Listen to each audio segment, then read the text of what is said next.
सभी का स्वागत है जीके डोज विद अभी चैनल पे। और आज मैं बहुत ही महत्वपूर्ण टॉपिक के सिलेक्टेड प्रश्न लेके आई हूँ जो कि आधुनिक भारत के इतिहास से सामाजिक सुधार आंदोलन है। और इससे सभी एग्जामों में क्वेश्चन आते ही आते हैं, चाहे वो आपके बीपीएससी टीचर एग्जाम हो, बीपीएससी हो, एसएससी, यूपीपीसीएस हो, ये सब में इसमें पूछे जाते हैं। तो दोस्तों, अगर आप मेरी वीडियो चैनल पर नए हैं तो इसे शेयर करें और सब्सक्राइब करें। चलिए आज स्टार्ट करते हैं आज का पहला प्रश्न। तो आज का पहला प्रश्न है, भारतीय पुनर्जागरण का जनक किसे माना जाता है? स्वामी विवेकानंद, देवेंद्रनाथ टैगोर, रविन्द्रनाथ टैगोर, राजा राममोहन राय। तो इसका सही जवाब होगा राजा राममोहन राय को भारतीय पुनर्जागरण का जनक माना जाता है। इनका जन्म 22 मई 1772 को हुगली जिले के राधानगर गांव में हुआ था और इनको राजा की उपाधि मुगल सम्राट अकबर द्वितीय द्वारा दिया गया था। इससे पहले इनका नाम राममोहन राय था। अगला सवाल है, आधुनिक भारत में हिंदू धर्म में पहला सुधार आंदोलन निम्न में से कौन था? तो इसका सही जवाब हो जाएगा ब्रह्म समाज। दोस्तों ऑप्शन नहीं पढ़ रही क्योंकि ऑप्शन पढ़ने से वीडियो काफ़ी लंबा हो जाता है। तो इसका सही जवाब है ब्रह्म समाज। और ब्रह्म समाज की स्थापना किसने की थी? तो राजा राममोहन राय ने ब्रह्म समाज की स्थापना की थी। कब की थी? तो 20 अगस्त 1828 में इन्होंने ब्रह्म समाज की स्थापना की थी। इसके अलावा इन्होंने आत्मीय सभा की स्थापना की थी, वेदांत सोसाइटी की भी स्थापना किया है और प्रीसेट ऑफ जीसस नामक पुस्तक का भी इन्होंने लेखन किया है। अगला सवाल है, एक ईश्वरवादियों को उपहार जिसको तुहफात उल मुहाउद्दीन नामक पुस्तक किसने लिखी है? तो इसका भी सही जवाब हो जाएगा राजा राममोहन राय ने यह पुस्तक लिखी है। इसके अलावा इन्होंने 2 अखबारों का भी प्रकाशन किया है जो कि है एक संवाद कौमुदी और दूसरा है मिरातुल अखबार। अगला सवाल है, धम्म सभा के संस्थापक कौन थे? तो इसका सही जवाब हो जाएगा धम्म सभा के संस्थापक राधाकांत देव हैं। इन्होंने इसकी स्थापना 1829-30 के मध्य की थी। दोस्तों अगर मेरा वीडियो आपको पसंद आ रहा है तो शेयर करें और चैनल को सब्सक्राइब करें। अगला सवाल है, प्रार्थना समाज की स्थापना कब हुई थी? तो इसका सही जवाब हो जाएगा प्रार्थना समाज की स्थापना 1867 में हुई थी। और इसकी स्थापना किसने की थी? तो इसकी स्थापना महादेव गोविंद रनाडे और आत्मारंग पांडुरंग ने इसकी स्थापना की थी। अगला सवाल है, पश्चिम भारत में सांस्कृतिक पुनर्जागरण का अग्रदूत किसे माना जाता है? पश्चिम भारत में सांस्कृतिक पुनर्जागरण का अग्रदूत, तो इसका सही जवाब हो जाएगा महादेव गोविंद रानाडे को। और ऐसे पुनर्जागरण का अग्रदूत किसे कहा जाता है? तो राजा राममोहन राय को। लेकिन अगर पूछता है पश्चिम भारत में तो महादेव गोविंद रानाडे को। इनको महाराष्ट्र का सुकरात भी कहा जाता है। महादेव गोविंद रानाडे को महाराष्ट्र का सुकरात भी कहा जाता है। अगला सवाल है, सती प्रथा का उन्मूलन निम्नलिखित में से किसके द्वारा किया गया था?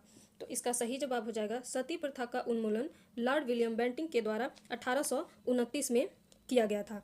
और सती प्रथा के विरोध में राजा राममोहन राय भी थे। इन्होंने भी सती प्रथा के उन्मूलन में महत्वपूर्ण भूमिका निभाई है।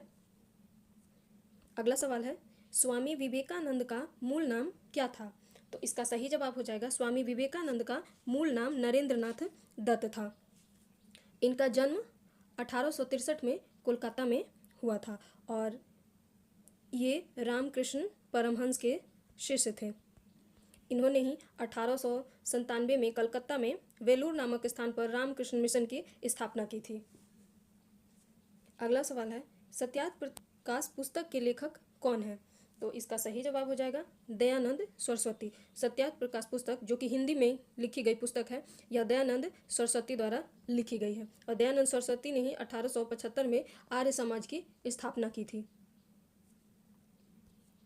अगला सवाल है, श्रीधरलू नायडू ने मद्रास में किस समाज की स्थापना की थी?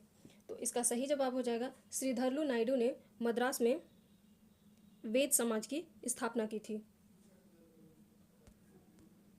वेद समाज की स्थापना इन्होंने कब की थी? तो 1864 में इन्होंने की थी इसकी स्थापना। अगला सवाल है, यंग बंगाल आंदोलन की शुरुआत किसके द्वारा की गई थी? तो इसका सही जवाब हो जाएगा हेनरी विवियन डेरेजियो के द्वारा। यंग बंगाल आंदोलन की शुरुआत इनके द्वारा की गई थी। और डेरेजियो को आधुनिक भारत का प्रथम राष्ट्रकवि भी कहा जाता है। डेरेजियो को आधुनिक भारत का प्रथम राष्ट्रकवि भी कहा जाता है। और जो डेरेजियो हैं ये पाश्चात्य विचारधारा के समर्थक हैं।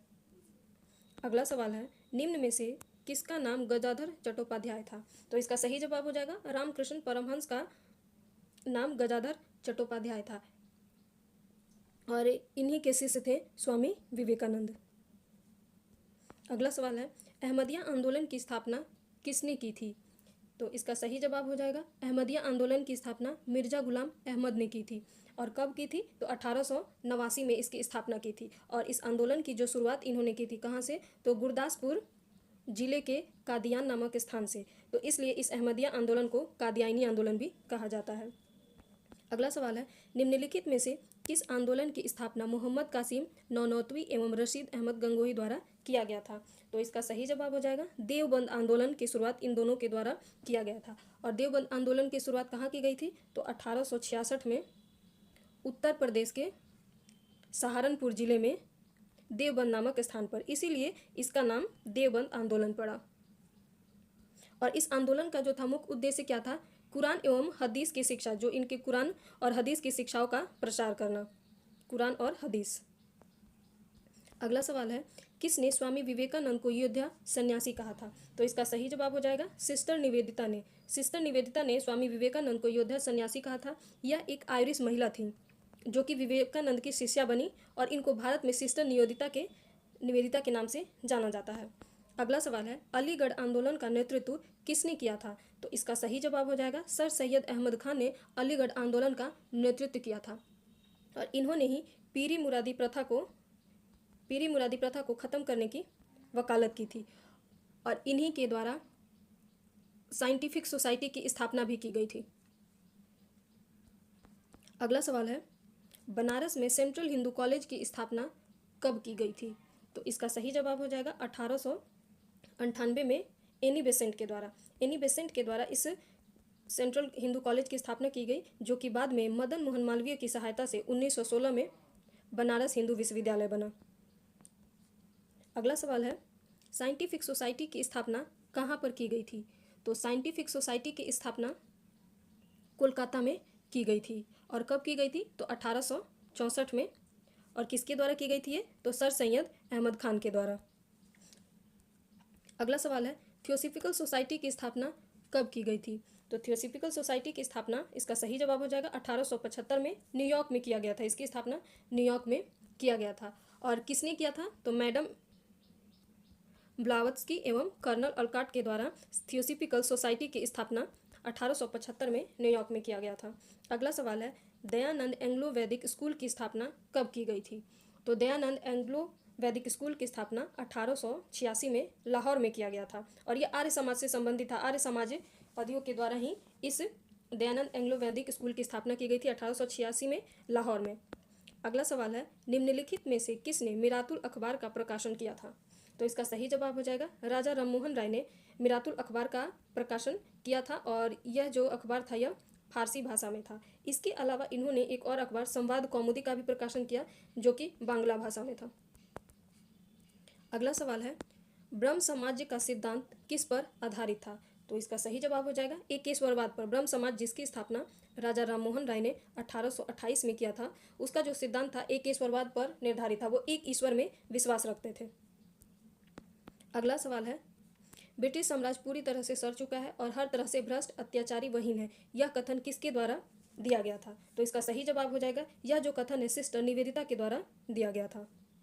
दोस्तों, ये बेहद ही सिलेक्टेड और महत्वपूर्ण क्वेश्चन है, इसलिए आप इस वीडियो को आखिरी तक जरूर देखें। निम्नलिखित में से किस सुधारक को लोकहितवादी कहा जाता है?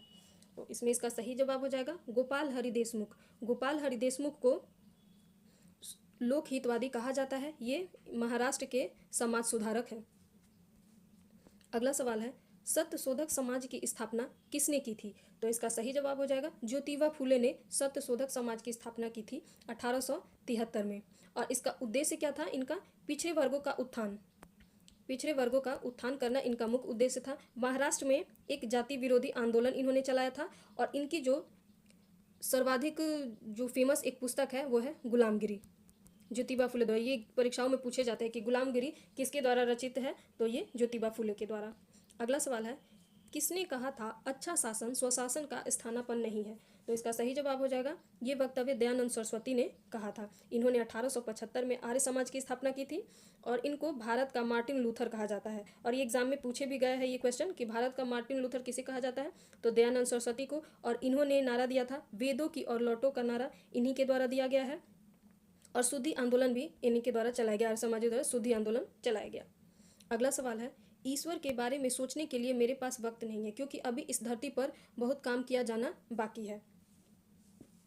यह वक्तव्य, ये उपयुक्त कथन किसका है? तो इसका सही जवाब हो जाएगा, यह उपयुक्त कथन स्वामी विवेकानंद ने दिया था। अगला सवाल है, देव समाज के संस्थापक कौन थे? तो इसका सही जवाब हो जाएगा, देव समाज के संस्थापक शिव नारायण अग्निहोत्री। और इन्होंने देव समाज की जो स्थापना की थी 1887 में, और कहाँ पे की थी इन्होंने? तो यह लाहौर में इसकी स्थापना की थी। और ये जो शिव नारायण अग्निहोत्री हैं, ये पहले ब्रह्म समाज के अनुयायी रह चुके हैं।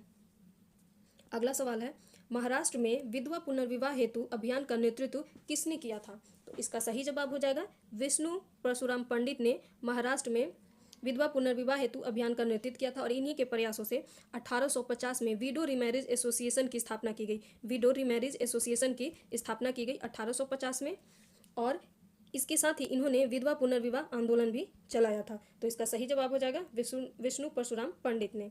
अगला सवाल है, 19वीं सदी के महानतम पारसी समाज सुधारक कौन थे? 19वीं सदी के, तो इसका सही जवाब हो जाएगा बहराम जी एम मालाबारी। ये 19वीं सदी के महानतम पारसी समाज सुधारक थे।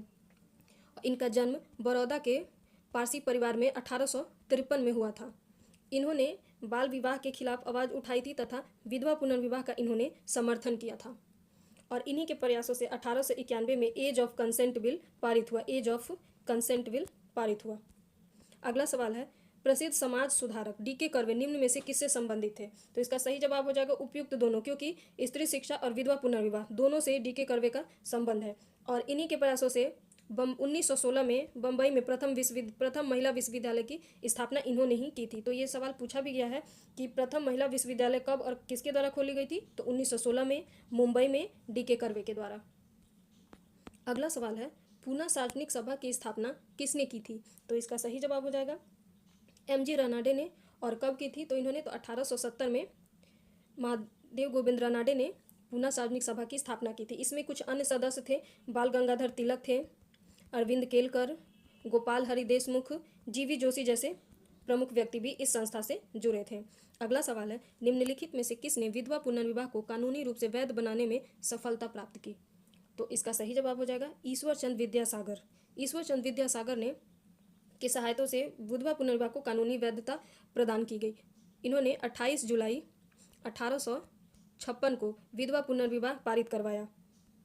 ये कलकत्ता के संस्कृत कॉलेज में आचार्य थे। अगला सवाल है, नेटिव मैरिज एक्ट किस वर्ष पारित किया गया? तो इसका सही जवाब हो जाएगा 1872 में। और यह एक्ट क्या था? तो नेटिव मैरिज एक्ट जो कि 1872 में केशव चंद्र सेन की सहायता से पारित हुआ। और इसमें था कि लड़के और लड़कियों की विवाह की आयु निश्चित की गई, जिसमें लड़के की आयु निश्चित की गई 18 वर्ष और लड़की की आयु निश्चित की गई 14 वर्ष। अगला सवाल है, सर्वेंट ऑफ इंडिया सोसाइटी की स्थापना किसने की थी? तो इसका सही जवाब हो जाएगा गोपाल कृष्ण गोखले ने। 1905 में पुणे में गोपाल कृष्ण गोखले ने इस सोसाइटी की स्थापना की। इसको भारत सेवक संघ कहा जाता है। और इस जो संघ की स्थापना का उद्देश्य था भारत सेवा के लिए भारत की सेवा के लिए प्रचारक तैयार करना। अगला सवाल है, और इस वीडियो का आखिरी सवाल, किसने कहा था यदि भगवान अस्पृश्यता को सहन करते हैं तो मैं उन्हें कभी भगवान नहीं मानूंगा? तो ये जो वक्तव्य है बाल गंगाधर तिलक का है। इसका सही जवाब हो जाएगा बाल गंगाधर तिलक ने छुआछूत उन्मूलन के लिए आयोजित एक कार्यक्रम में इन्होंने इस वक्तव्य को कहा था। और तिलक को भारत का बेताज बादशाह कहा जाता है। तिलक को भारत का बेताज बादशाह कहा जाता है। और बिना ताज के बादशाह पूछे तो वो सुरेंद्र नाथ बनर्जी को। दोस्तों ये ध्यान रखना है कि बिना ताज के बादशाह सुरेंद्र नाथ बनर्जी को और बेताज बादशाह बाल गंगाधर तिलक को। तो ये रहे आज के बेहद ही महत्वपूर्ण सवाल। अगर आपको मेरा वीडियो पसंद आता है तो इसे शेयर करें और चैनल को सब्सक्राइब करें। धन्यवाद।